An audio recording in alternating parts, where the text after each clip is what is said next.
காஞ்சி திராட்சையை இதை போல் 10-20 எடுத்துக்கோங்க. எடுத்து இப்படி தண்ணியில் விட்டு ஊற வச்சுடுங்க. ஊற வச்சுட்டு தினமும் எடுத்து இதை சாப்பிட்டுட்டு வந்தோம்னா இதில் கால்சியம் சத்து நிறையா இருக்குது. நரம்புகளுக்கு நல்லது.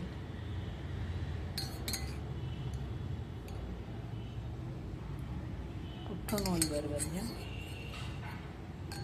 இது தடுக்குது அப்படின்னு ஆராய்ச்சியில் சொல்கிறாங்க. அதனால் தினமும் 10-20 பழம் எடுத்து தண்ணியில் நைட்டு ஊற வச்சுட்டு காலையில் எழுந்திரிச்சோன்னா வெறும் வயிற்றுலேயே சாப்பிட்றலாம்.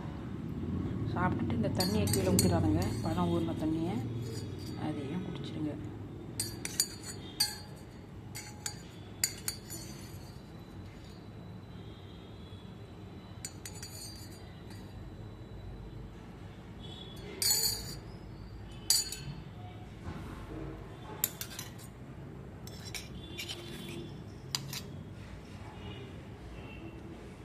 Okay, thank you.